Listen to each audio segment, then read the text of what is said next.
हेरा फेरी 3 writer यश Vashishtha, anchor Nitin Dahiya. Raju ने खा लिया नक्शे को। हेलो दोस्तों, मैं नितिन आपका स्वागत करता हूं बॉलीग्रैड स्टूडियोज में। राजू और श्याम देखते हैं कि डीके के आदमी बाबू भैया को जबरदस्ती उठाकर ले जा रहे हैं। श्याम राजू से कहता है कि हमें बाबू भैया को बचाना चाहिए। राजू कहता है अगर हम बाबू भैया को बचाने गए तो हम भी पकड़े जाएंगे। श्याम राजू को याद दिलाता है कि नक्शा तो बाबू भैया के पास ही है। राजू कहता है अरे यार ये बाबू भैया भी ना। जिसके बाद हम देखते हैं कि राजू और श्याम बाबू भैया को बचाने के लिए डीके के आदमियों के पास जाते हैं और उनसे बाबू भैया को छोड़ने के लिए कहते हैं। बाबू भैया ये देखकर इमोशनल हो जाते हैं कि राजू और श्याम उन्हें बचाने के लिए आए हैं। बाबू भैया कहते हैं बाबा रे बाबा, देवा रे देवा, मैं तो तुम दोनों को हरामी समझता था, लेकिन तुम तो देव मानुष निकले रे। तुम दोनों बाबू राव को बचाने के लिए आए। राजू कहता है हम आपको नहीं, आपके पास जो नक्शा है उसे बचाने के लिए आए हैं। इतना सुनते ही बाबू भैया के एक्सप्रेशंस चेंज हो जाते हैं और वो क्या मायला कहते हुए राजू को मारने की कोशिश करते हैं, लेकिन डीके के आदमी बाबू भैया को पकड़ लेते हैं। बाबू भैया उनसे कहते हैं छोड़ रे मेरे को, छोड़, आज मैं इस राजू की खोपड़ी तोड़ूंगा। श्याम डीके के आदमी से कहता है बाबू भैया को छोड़ दो वरना अच्छा नहीं होगा। डीके के आदमी हंसने लगते हैं और अपनी गन निकालते हैं। डीके के आदमी राजू और श्याम पर गन पॉइंट करते हैं।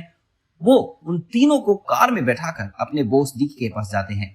जब श्याम, राजू और बाबू भैया डीके के पास पहुंचते हैं तो डीके उनसे खजाने का नक्शा मांगता है। वो तीनों पहले ही मना करते हैं, उन्हें नक्शे के बारे में कुछ भी नहीं पता है। लेकिन जैसे ही डीके अपनी गन निकालकर बाबू भैया के सर पर रखता है तो बाबू भैया घबरा जाते हैं और अपने बनियान में से नक्शा निकालकर दे देता है। डीके बहुत जोर से हंसने लगता है और कहता है कि ये गन तो नकली थी। वहां पर मौजूद सब लोग हंसने लगते हैं। राजू, श्याम और बाबू भैया भी जोर जोर से हंसने लगते हैं। तभी राजू डीके के हाथ में से नक्शा छीनकर इधर उधर भागने लगता है। अब वहां पर भागम भाग चालू हो जाती है।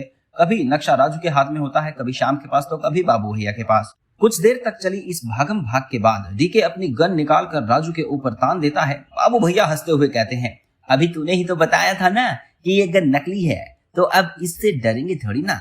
क्या ये डरे तुम?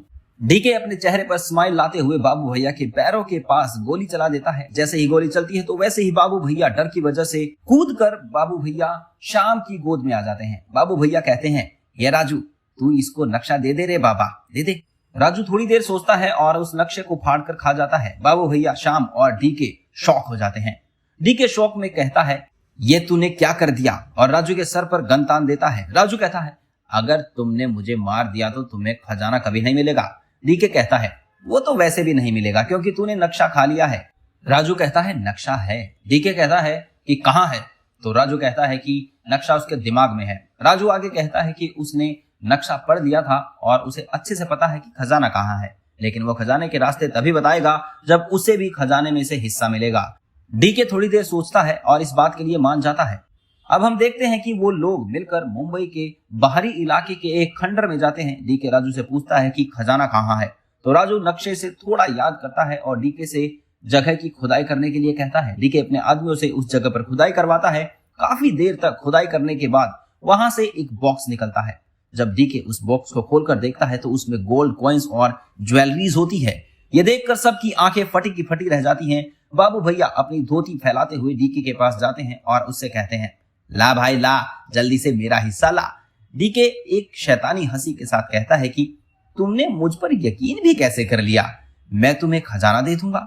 और इतना कहते हुए वो तीनों के ऊपर गन तान देता है। श्याम डीके से कहता है कि अब तो आपको खजाना मिल गया है, अब तो हमें जाने दीजिए, आप सारा खजाना रख लीजिए। डीके कहता है तुम लोग इस बात के इकलौते गवाह हो कि खजाना मेरे पास है, इसीलिए मैं तुम्हें कैसे छोड़ दूं। डीके गन चलाने ही वाला होता है कि तभी वहां पर पुलिस आ जाती है और डीके और उसके आदमियों को पकड़ लेती है। दरअसल डीके की गैंग का मेंबर पुलिस का खबरी था, जिसने पुलिस को डीके और खजाने के बारे में बता दिया था। पुलिस के आ जाने से राजू, श्याम और बाबू भैया भी बच जाते हैं। पुलिस वहां से डीके को अरेस्ट कर लेती है और खजाने को भी अपने कब्जे में ले लेती है। राजू पुलिस से जाकर कहता है सर, हमने अपनी जान पर खेलकर डीके को पकड़वाया है, तो हमें भी कुछ इनाम मिलना चाहिए ना। पुलिस कहती है हम तुम्हें अरेस्ट नहीं कर रहे हैं, यही तुम्हारे लिए इनाम है, वरना जो तुमने नक्शे के बारे में पुलिस से छुपाया था, इस जुर्म में हम तुम्हें अरेस्ट भी कर सकते हैं। एंड में हम देखते हैं कि इतनी कशमकश के बाद उन तीनों के हाथ कुछ नहीं लगता और वो तीनों वापस अपनी चौल जाने लगते हैं। और इसी के साथ ये कहानी यहीं पर एंड होती है। तो कहानी आपको कैसी लगी ये हमें कमेंट करके जरूर बताइएगा। धन्यवाद।